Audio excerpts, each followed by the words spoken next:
I spawned the APS cannons here instead, because the APS shells, they are of course on board of the Yamato, they're not inside of small little annoying modules that you can put on the gun, which I'll do because I'm lazy. Nobody uses that system, but if you're lazy like me, I recommend putting your ammo controller on your turret. It's so easy.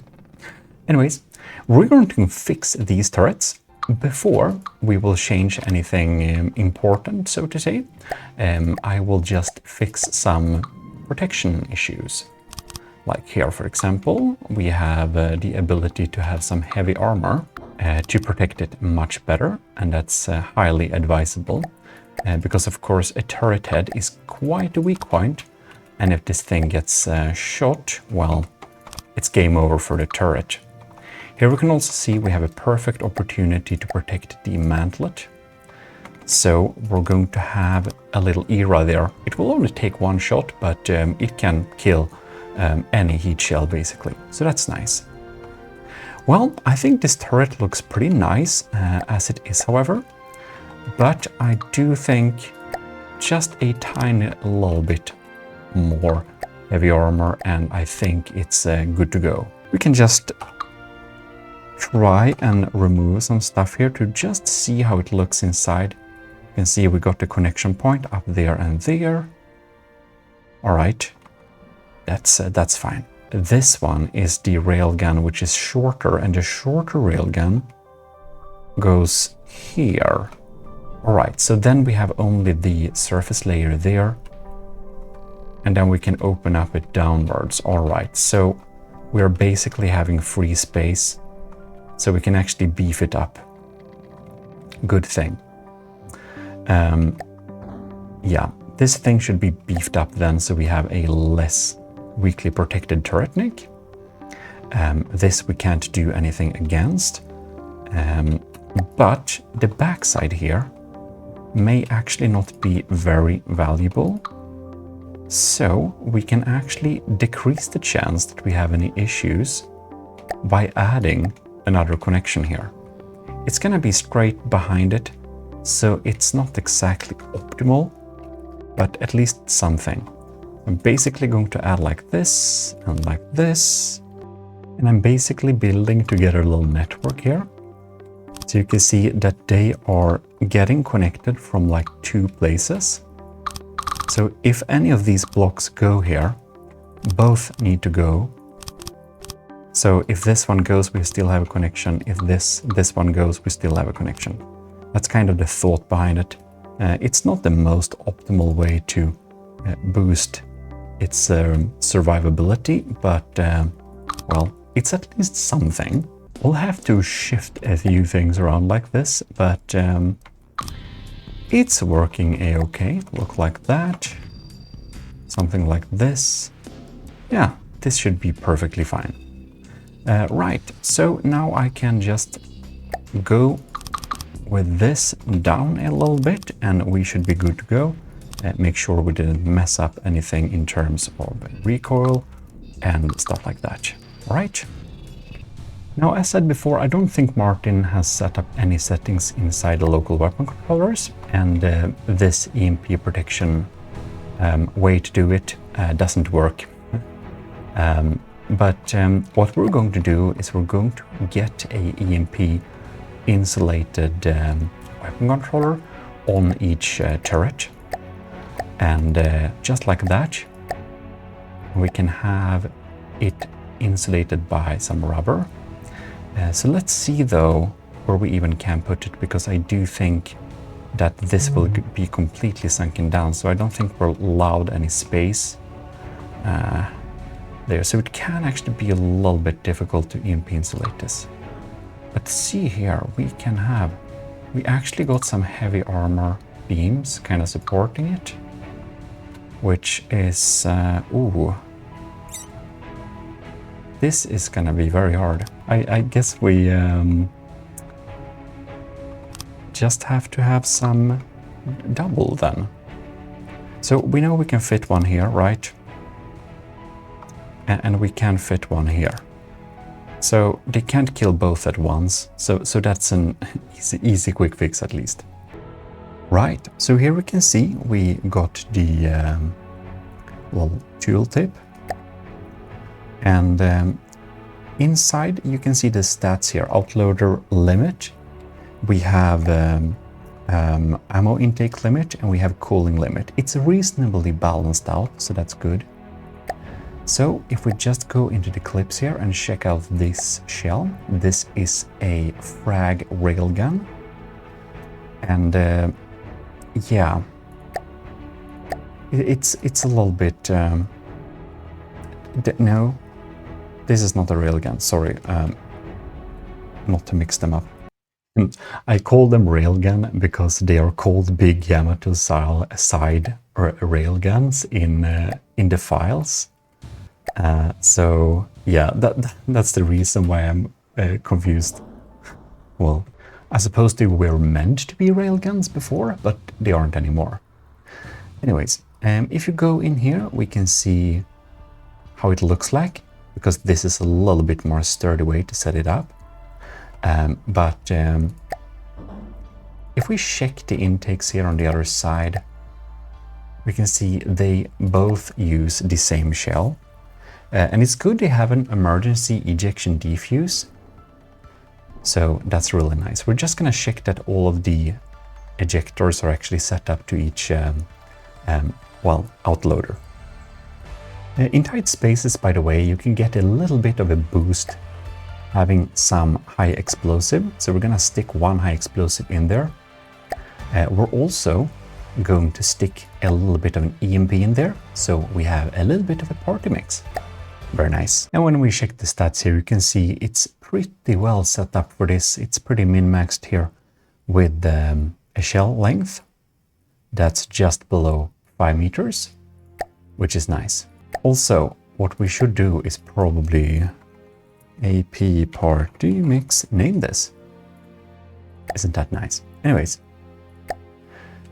if we go down here, we can see that we have this little setup where we got a lot of outloaders stacked there. This is indeed a 5-meter variant. Now each outloader does not have the same amount of clips, which will make the gun not perfectly output a steady stream of fire. It kind of gets desynced in a little while, but it's not a big deal. I got a lot of guns like that too, so that's nothing needing fixing really. Oh, and something we need to do to protect our little computers down below there. I'm gonna have small blocks here with surge protectors, because small surges go for small blocks. And we're gonna have a real big surge protector in the back here. And since this is connected up to the heavy armor line, they will need to destroy all of these surge protectors before they can go and kill all our all-in-one local weapon controllers down below. One little piece of detection we should have here. We don't want anything fancy actually. We're just gonna place that back there, but a really nice thing to have as extra trackers is to use these, the laser rangefinders. Because they will basically provide some pretty nice, the right way, so, they will provide some pretty nice range, and that can be really useful, and they only cost like so little, like 0.1 processing power, so this can be smart to have on every turret actually. So I fixed this on this little turret too. Now we're going to beef this thing up a little bit, and now we have a little different situation here. This one is a taller tube, it gotta be a little bit thinner here. So we're just going to improve it. We can see we have it in the middle there. It can be 3x3, 3x3. That's exactly what we're going to do. We're gonna have some heavy armor, and it's gonna be 3x3 down to the base. The front field here is gonna be heavy armor only. There, full blocks, provides the max health. Whoops. And just slap it down like that and up to the top. I think we'll just put on some alloy. Yeah. Looks like this thing also is well built with emergency ejection defuses all over the place. So we have the same shell here, naturally. What we should do to see the new stats for the new shell is to reload and see if anything changed. They had a little bit of imbalance, I think, but it's I'm not sure actually, but it's completely fine because it's a-okay here. This is working. All right then. The only thing that this needs is, like the other one, a little bit of EMP surge protectors and some local weapon controllers. And we're just setting it up like we did for the previous one. So I'm going in here and I'm setting the priority to higher. This is gonna be the max priority 1, perfect. And we're gonna set them up in the little AI episode where we're going to test and fix some different AI settings. Something like that. And a little one on the top of here. Perfect. We have a big one here. So this should work pretty well. I think this is now set up in a quite decent way. I think these should survive a lot longer now with not having so thin turret necks. However, I still can't vouch for turret necks. They're just not as good. Sorry, but they're not. Sometimes I just get completely stuck building some system. Alpha Systems Advanced Aviation Bearing Tracker. Completely unrelated, I basically made a little thing that should find out the bearing pretty darn exactly. Can be even stuck into a 3x3 space like this. Optimal for aviation use, so don't mind that. Will be in the officer's file when I release that. And if you're wondering why the next release of the officer's files has delayed a little bit, that is because, well, I'll need to update all those PNG files for all my prefabs and sub-objects and vehicles before I can put that up there again, because of course, since the Imgur account was attacked, they are not displaying, and Imgur support isn't responding to me, so I guess they think I'm not important or whatever. So here I have been investigating these turrets, the actual railguns, which happen to be called, let's see here, if you try and save this, it happens to be called 1-axis turret 5 meters. So it's confusing. Those we did just before, they are called the railguns, and these are, but that's just a mix-up, of course. So I've been looking at these a little bit, and it's not extremely easy to fix this without rebuilding the entire turret, and that's not quite the goal. This is refitting and fixing the Yamato. And a refit can technically also be to fix it. Yes, that's true, with just replacing the turrets with new systems. That's also called a refit. However, I do feel that we are messing a little bit too much with the integrity of the Yamato if we do that. If we look in here anyways, you can see that most of the guns have emergency ejection defuses. No, they don't have that, but they have ejectors. And what they lack is an emergency ejection defuse. That we will need to add, obviously. Now, it's not such of a big deal when we have a system like this, where we basically have kinetic shells with just gunpowder. Thing is that this gunpowder inside these shells, they also cause some explosive damage, which will not be able to chain react the entire turret. It won't be causing ammo racking, fortunately, but it will cause damage and make them basically get decreased health and die a little bit faster when they get hit and blow up, for those that don't have ejectors. Now, those that are ejected, since they don't have a defuse, they will actually spawn here, and they will cause some internal damage here when they are ejected, like destroying the ammo intakes here, most likely, and that is of course something we don't want. I'm going to show you a little test. We did an empirical testing video about this, but just to see exactly how much of an issue it is here can be nice to check. In any case, you can see we have used some clear clips here This is not very good. Now, I did remove some heavy armor and some metal, but let's see here. Oh. There we go.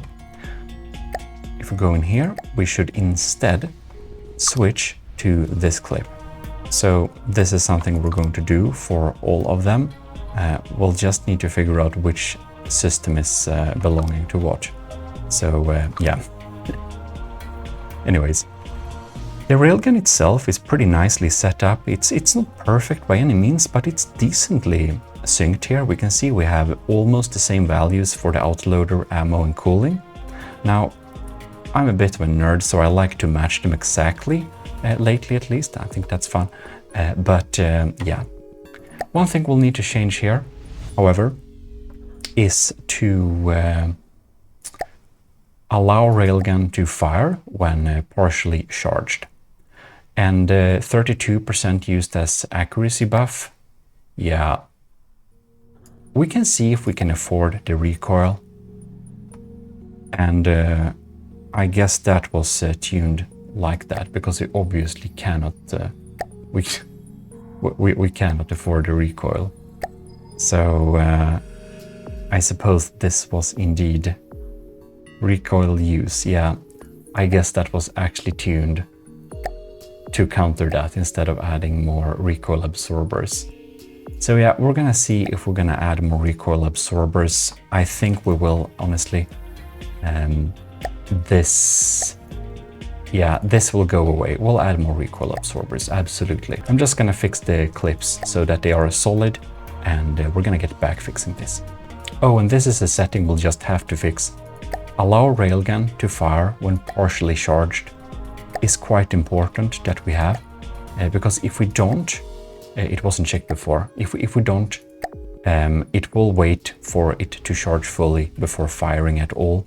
And if we have not any more energy, or if we have damaged railgun systems, this will be a big gimp on the system. It will still deal damage, just less. So normally, I would actually, for this particular build, I would actually make all of these just be outloaders and have a clipless turret here, because then we can use and remove the emergency ejection defuses and the ejectors and have a pretty, similar system. However, that's the thing is that you can see the ammo is kind of shared between the different turrets if they don't use clips. This clip is in this direction and the other one is in that direction. So we can use clips like this to make sure that they are not connecting together and that the magazines are like separate systems. So that's kind of the beauty with this system. So we can't really remove the ammo pieces or the clips and make a clipless turret. We can also not add emergency ejection defuses to all of them because it simply wouldn't fit. We can't add ammo ejectors to all of the autoloaders, what was I'm trying to say.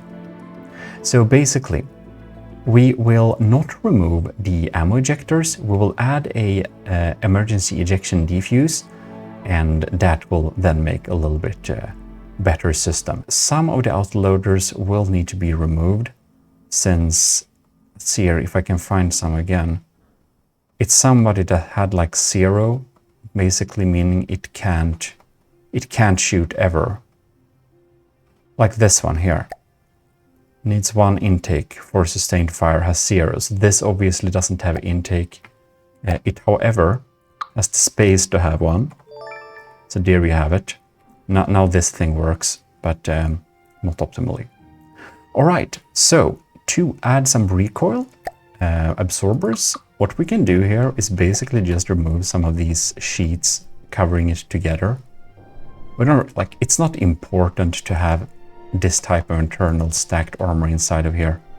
It's not that it's gonna live that long either, because it is, well, obviously 2 meters of metal is not gonna help if we have some scary frags, and we need the recoil absorbers.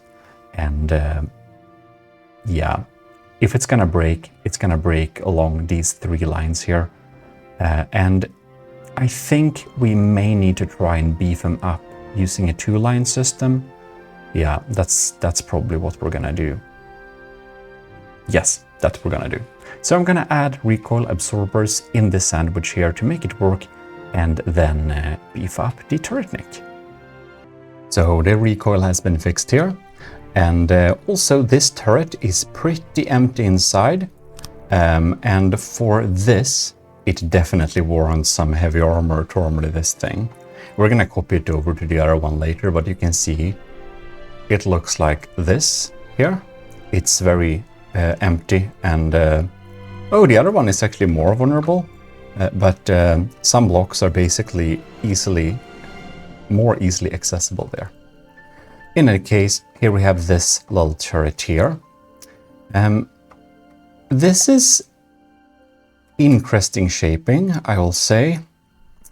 I think we're gonna need to look to the transitions to see how we can smoothen these out the best way possible.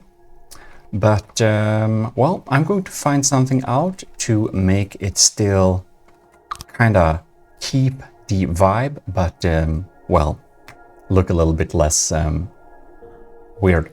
Anyways, inside of here you can see we got, we fixed the recoil. We have more absorption than we do recoil now.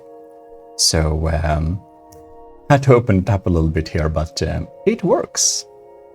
And double connection points here inside of the turret, what is it called? Turret neck? I built so little turret necks, I almost forgot what they're called. So, now we have to put the last pieces with some mimic blocks right there. Here as well. It's so easy to do. And there we go. I think it kind of retains its blocky appearance here, but it looks more finished. So that's real nice. Now I understand this is supposed to be some radar and equipment stuff, but I feel like, I don't know, I'm not quite, like the shapes of this look a little bit, it simply doesn't quite work. So I'm thinking we can keep some of it, but make it a little like less all over the place, and add some stuff, retain some of this original blocky type of design, and then we kind of add some actual detection here too, so it even has a function. I kind of like that things does have a function as well, not only to look like it, but actually doing it. On the sides here of this turret, we also got some type of rangefinders. I think it's going to be good like this, actually. Okay. And these rangefinders, we can put rangefinders here, but I'm thinking we can put some radars here, actually. So, yeah, that we can keep. We can just add some like actual 90-degree, no, not sonars, radars, and we'll even upgrade the detection a little bit. Kind of like this, perhaps like that. Yeah, that works. And we're just gonna have a connection point, and we're good to go. So to make it look reasonable, we're just gonna add a metal block on top of it with a mimic. Much better. And up here, I imagine we can actually have some radar trackers. So yeah, it's gonna stick there, which means that we can go and get some radar trackers. Like that. Now it's actually a functional radar detection system with tracking. I think I found the last lonely outloader here that doesn't work. Possibly. Okay. So if it has no intakes, it's not gonna do anything anyway, so we might as well remove it. We're gonna add just a local weapon controller on this, just like we did for the other turret. Now, I do want to EMP insulate this if possible, which it is. We're just going to sacrifice this thing here, and we're just gonna do like this, like rubber like rubber, like rubber. Oh, right. I just remembered. It probably can't. It's probably sunk. No, actually not. These should work. Okay, so as I was placing here, like this, exactly like that. You can have a little AI. Perfect. EMP, insulated, and all. It can always be wise to put a little bit of protection around this thing. Some like there, not like that. Here we go. And it should be perfectly fine. There we go. This is going to be Ryo. We can add a extra one here, not to make it protected or anything like that, just have some extra computers going on there. And naturally, we like to have some EMP surge protectors connected up somewhere along the heavy armor. Then it will definitely go here first. So if you're gonna go small, you're gonna go there. Okay, this should work quite fine. And in case they try to go up from somewhere, we can catch them here. Right, that should be quite fine. Now we basically made this turret as we wanted, so the easiest way to replicate is to basically save this turret, then kind of cut off the top of it, and then like just elevate it to the same level like this one. That should actually be the easiest way. But before we do that, we'll need to fix the shell so we can see if we need to change anything here. So this is the kinetic 4-meter shell. It is needs 4 meter like this. We should increase the count to approximately 12 or 13. Let's do 13. Stabilizer fin. This is exactly what we don't want on a system like this. It will basically remove our damage. It can be useful on things that are civs, but not for dealing damage. It's not worth it. So what we're going to do here is we're gonna find a EED. Now you can see it's too long, so we'll just drag down the propellant until it fits just under 5 meters. So we get to 4 meters, or no, just under 4 meters. Then we can fit. Now we added a good bit of more gunpowder, and that's perhaps exactly not what we necessarily want to do here, because when we do this, we can perhaps change the cooling a little bit. So we'll need to see if we have space for the cooling or not. So what we do is we just slap down the new APS shells here, so we can check the values, see if we have this one, access intakes. Here we get it, sabot, solid warhead, EED. Now, one thing we probably can have here too is some type of base. Now, base bleeder can be pretty useful, but perhaps we just want them to be more accurate. This will deal more damage, but it will be less accurate. And since we removed some accuracy things, the best thing we can have here is actually a visible tracer. This is probably the thing that I think Martin would really want to have here. And wonder what... I think we should make it like martincitopants green. That's a good tracer color. Now we can see again with a little quick refill. And what are the values? Outloader, ammo intake, cooling limit is not gimped here. We have, we're actually providing more recoil now. And I just also noticed here, I think this was since before, we are using a little bit more than we are actually producing in terms of for the rail. So it would be probably smart to decrease this thing to whatever we're producing. Maximum energy per shot. Okay, but that's 30,000. That's exactly what we're producing. Interesting. And the rail is kind of listed as more. Why? Oh, that's probably the potential use. Okay, got it. That's how it was. Anyways, then we have set up this, so now we have a slight little recoil issue. We are having slightly more recoil than we're having absorption of that recoil. But honestly, it's going pretty darn quick. I don't think we need all this gunpowder. So we are basically just moving it a little bit here. Moving it back. Put the EED here. And adding another solid warhead body. I think it can be a little bit funny though to make them real wide. I don't know. Tracer length. Yes, please. And look at that. Now we are definitely within the limits here. We are producing not that much recoil and absorbing it all. If we don't, it will turn inaccurate and that will be super sad.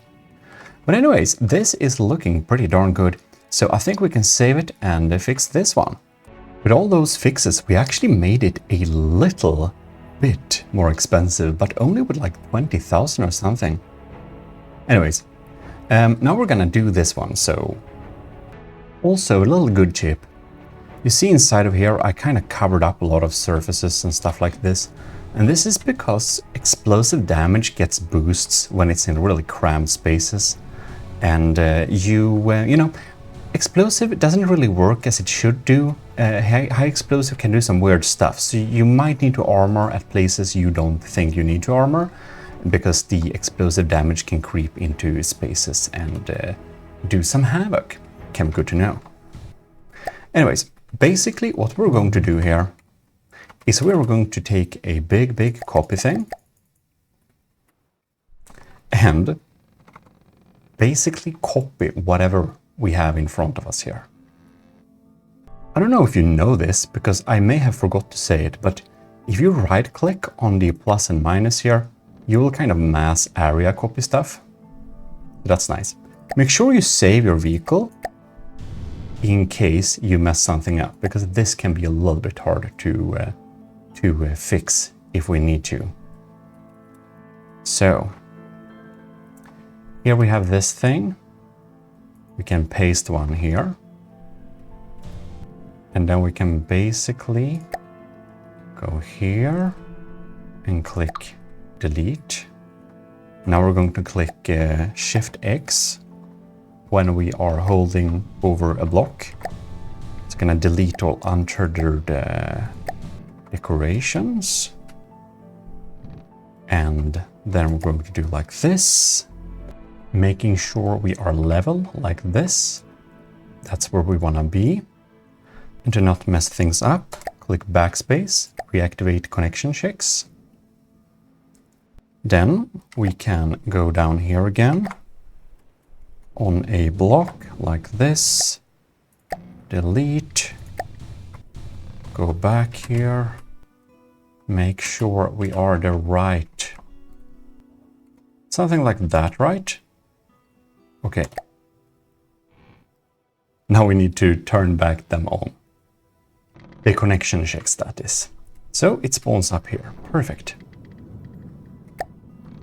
Then we basically just need to copy and paste this area, which we have in front of us. So make a little smaller, no, make a little smaller thing. So we can copy and paste more easily. Something like this. Thank you. And perhaps like 12 high or something.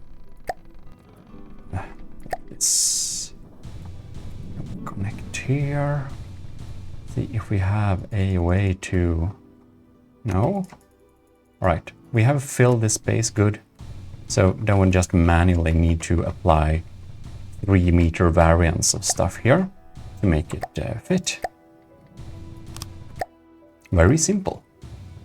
And save this thing. Don't save over this. Save over that one. Perfect.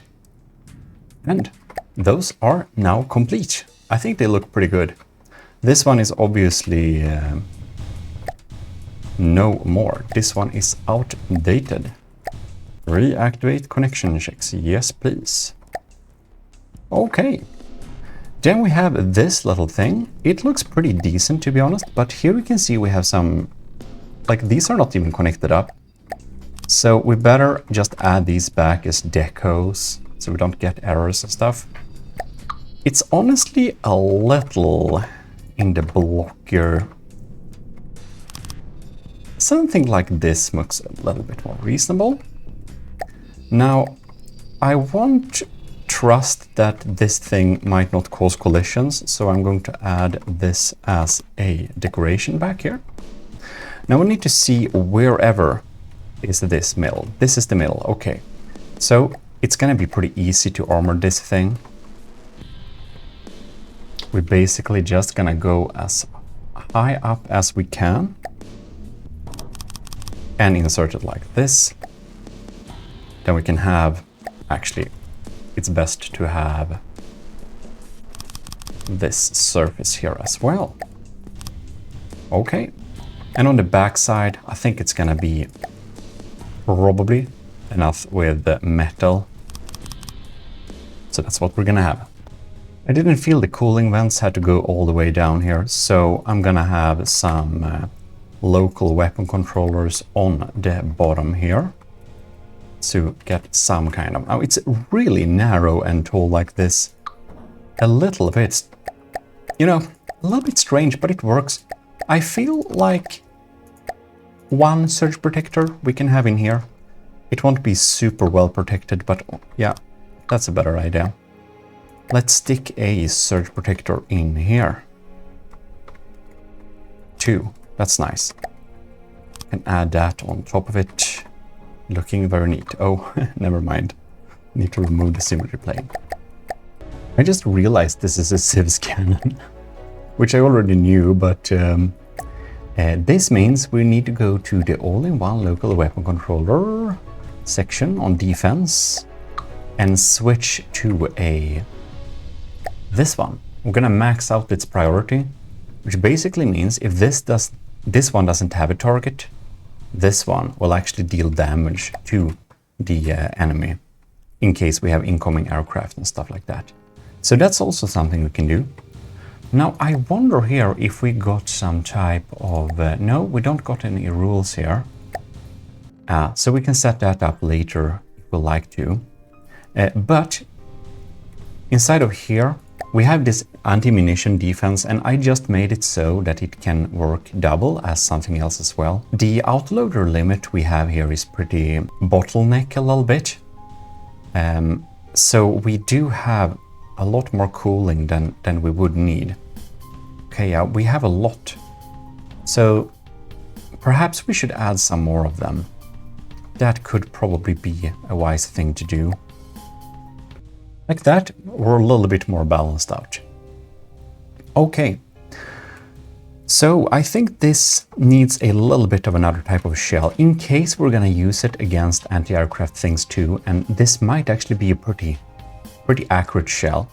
What I think here is that the shell plus casing, you can see it's pretty long, but I do actually think we got space for another piece, another bit of gunpowder. And with that, we are basically going to add some accuracy. So we have the visible tracer here. We will move it back a little bit. You can see here that our recoil is actually a lot more than our absorption. So we need to fix the accuracy of this shell. It's possible that we'll need to decrease or increase the gauge of this thing.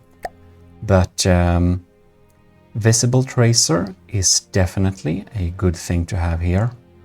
But I think we also are gonna put a fin here because we're not dealing kinetic damage, so it will actually be just increasing accuracy. It's gonna be a little bit slower, but it's not gonna be a problem. We're gonna put a high explosive warhead here too. Then it will deal a little bit damage to aircraft and stuff like that. So we have mainly munition defense, and then the high explosive also deals damage to incoming munitions. It's technically a little bit higher, but it has less range. But this is really small stuff here, so I think this can actually be a better setup. Alright then, gonna change back to its previous tracer color, and hopefully everything should work fine now. There we go. So there we can see our autoloader limit is definitely the limit here. But we are having a little bit of a longer shell. Very bad absorption, of course, but it doesn't matter very much due to our little fin. So we only have one gun to go. This gun also, I think, may be the gun that requires most amount of fixing. Because here we had a little bit of ammo racking issues, if I recall correctly. And I also kind of realized that we haven't even tested the explosive chain reactionness of this turret here. I think perhaps now we added ejection defuses, so, and saved it over, so okay, whatever, we can do that later. I have a full video about do you really need EEDs, testing all types of stuff, so check that out instead. This is a pretty nice looking turret. This is the right block. Ah, isn't that beautiful? Having the right block filling in the right spaces. This one can-ish be added here, but nah, not really. And I'm by no means an expert at these blocks. This is like an entire minigame inside of From the Depth, finding the exact right block. And the annoying thing is that there isn't a good block for everything. So something a lot of people resort to, like a lot of mimics, and I usually do lazy solutions like this, calling them good enough. Now, what we can do to make it look a little bit less jank is like add more blocks to kind of smoothen it out, but what we really need to do is remove some stuff here to basically find whatever kind of works. But honestly, this is good enough for me. What isn't good enough though is that these turrets... Yeah, that's actually good enough. Never mind. I think that will be fine. I think we're going to add a little bit of, like the other guns, some geckos, they're called, not mimics. That was so long ago, Gmodism. How long have you been playing this? Now, the Yamato has some weird shapes where this is basically going down to a 3x3 hole. So we have limited opportunities to armor this. I suppose the best thing we can add is add one of these. And on the back side, I actually think it's more wise to put in some complementary connection like that and just putting a little bit of some kind of blast shield between them and just hope they don't die. Right.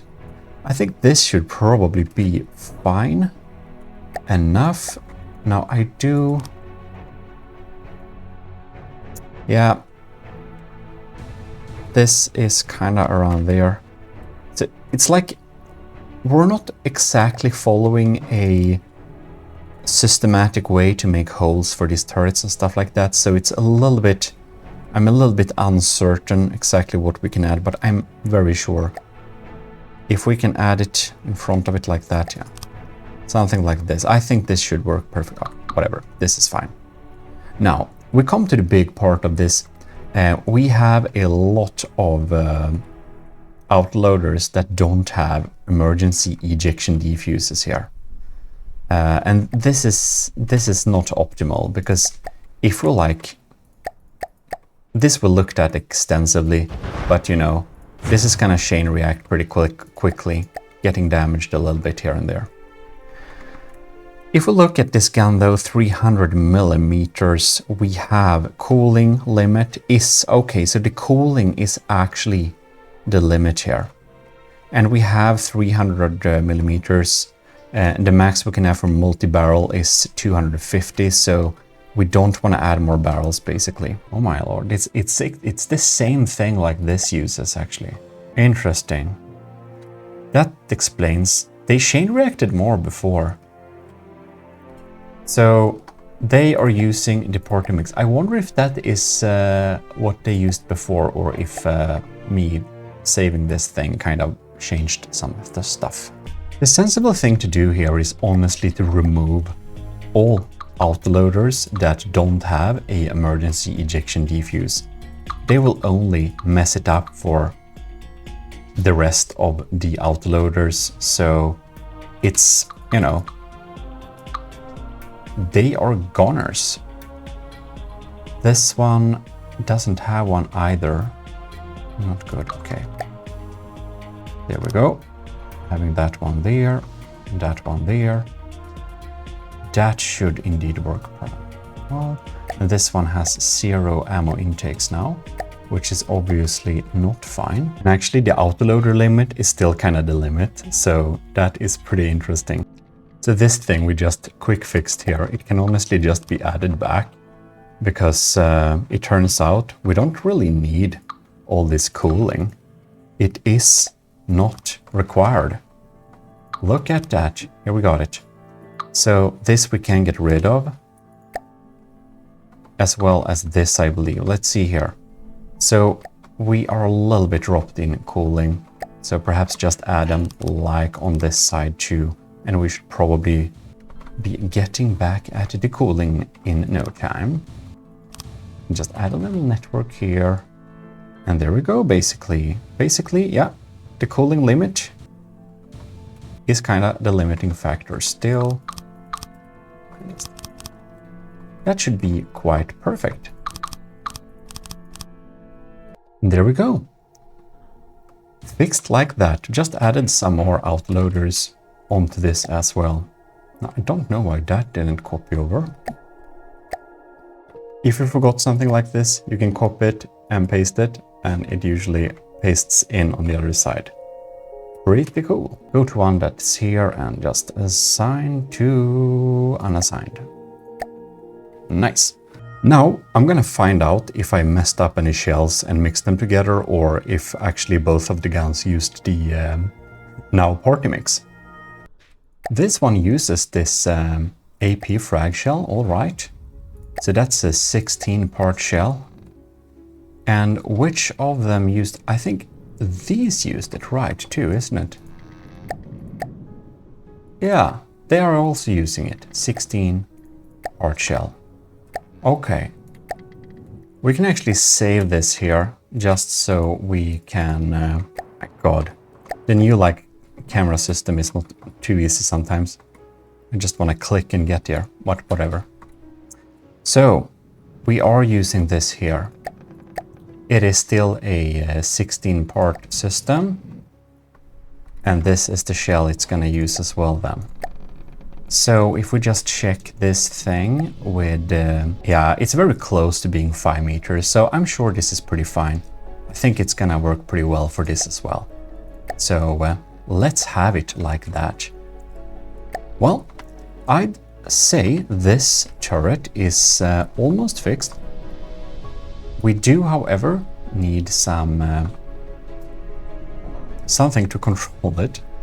So we're just gonna look inside of here. We do have more recoil absorbers than we need, so I'm just gonna remove a couple of them. We're gonna have a local weapon controller inside of here, and one up here with a higher priority. Okay. There we go. To make them not get killed instantly if we got shot somehow, we're just gonna slap in some surge protectors here along the heavy armor inside of it. We're gonna mitigate this issue. Now, I build turrets in another way, which kind of removes this issue. I showed it a little bit briefly, but refer to current and future tutorials about that if you want to educate yourself. Well,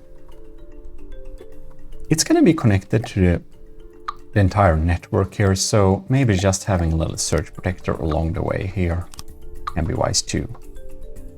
All right, just checking the recoil hasn't got haywire, and it hasn't. So I'm gonna remove another one of these, because honestly, the recoil absorbers, you might wonder why not have a good couple of extra? And why is because they cost kind of 500-600 materials each, so they're not cheap. Very nice indeed. Symbolic armor. Yes, box. About some smaller decorations, we need to go into the offset tab once again, because this is what we use 4-meter offsets for. Look at that. Perfect. Unfortunately, I guess we can mimic over like that. Very nice. What we can add here to be a little bit smarter in case of detection is to add some detection redundancy. So, for example here, I would definitely use a 90-degree camera so we can see forwards, and perhaps a type of tracker. Now, laser rangefinders is a super smart to go because they are so cheap when it comes to paying for them in GPPP, as you might know. If you don't know what GPPP is, you should definitely watch our Steam guide with a dictionary. It's nice. All right, AA gun saved. It's time to put on these turrets. We're gonna do something crazy. Ultra Battleship Yamato, hold distance 100 meters, azimuth 90, right? All right. Apply selection, activate tractor beam. This is scary. I must say, this looks quite stupid. And if you're wondering what we're doing, we're obviously just having it here as a reference. Now, I kind of think it's negative. Yeah, it is. Okay. I wonder if it will pass through. Oh my lord. Okay, excellent. This is, this feels normal. Casually docking an extra Yamato to the side. Now, I thought that we should probably build this little extra weapon here in this episode, but I realized we need an episode for building all the different new weapon systems, except the laser, which is already done. But so that will be in a future little episode where we are building a little gun that's gonna fit in there. So we are fixing the old weapons in this episode and adding new weapons, I feel is related, yes, but you know, this is a really big project, and I can't just stick everything into one little video. That is, I guess, possible, but man, that's not usually my style. All right, seems to be aligned and mounted. And mounted. Look at that. I hope they can turn though. And docked. This is very satisfying. And on the other side, we just mirror it. Aha, I found where the sieves is located. Now I remember. And yeah, there we have it. Installed. I think we have aligned this thing here on our new little installation bed. Okay. Yeah, seems a-okay. We're gonna do the same for this side. We need to remove this little thing though. We got the Model 2. Let's see here. Is it like that? Installed. Isn't that quite nice? Right, now there would be railguns then. This is just so unbelievably jank, like this little tiny hole. We're gonna get this thing through here, and it's like section after section custom built. Ah. Alright. Oh, wait. Is it like... Oh, I think it's perhaps... Wait, what? Okay. It's not properly aligned here. So we need to open up those holes a little bit more. Well, anyways, installed. Next system. The long one. And it's gonna be down here somewhere. Oh, yes, it is. Like that then. Right, so that's why they have narrow necks, isn't it? Something like that.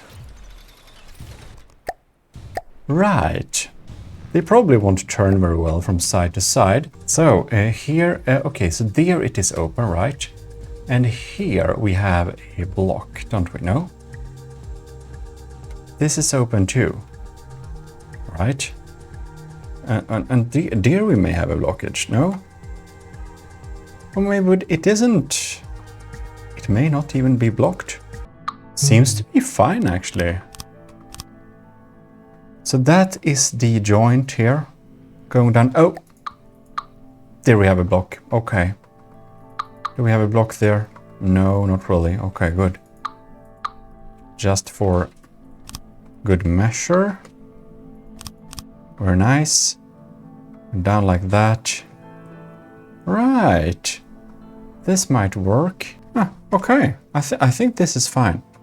I think this is fine. All right, it's up to test. If we activate the guns, we can turn these. Oh, yes.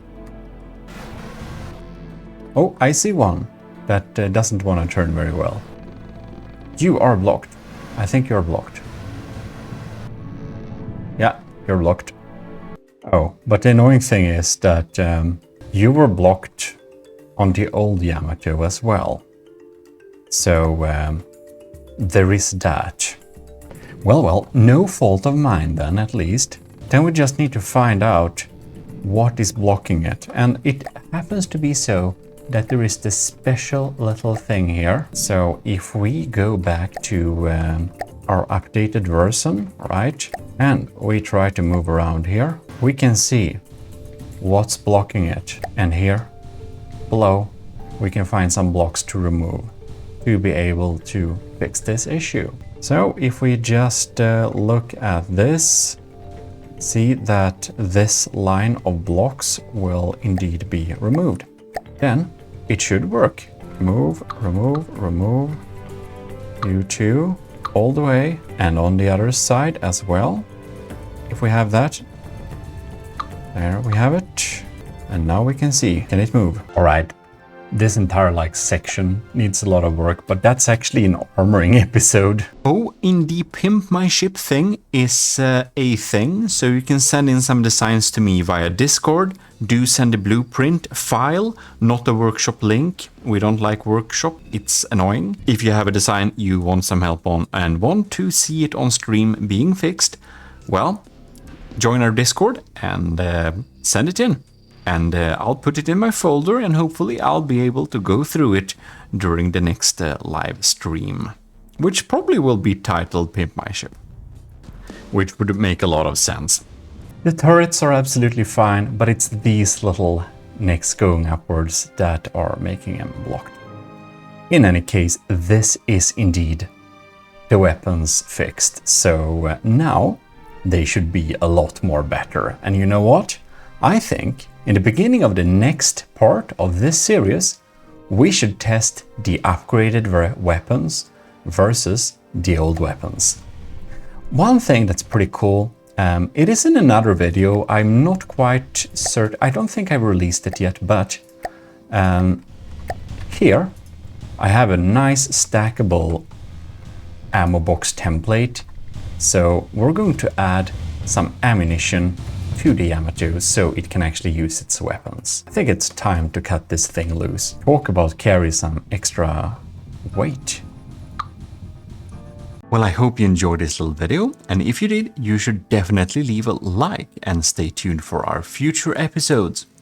If you want to support the channel, you have some options, but in any case, you should absolutely join our Discord, and if you have something to send in to the Pimp My Ship, well, you know where to do it now too, the Discord, if you missed that or skipped that.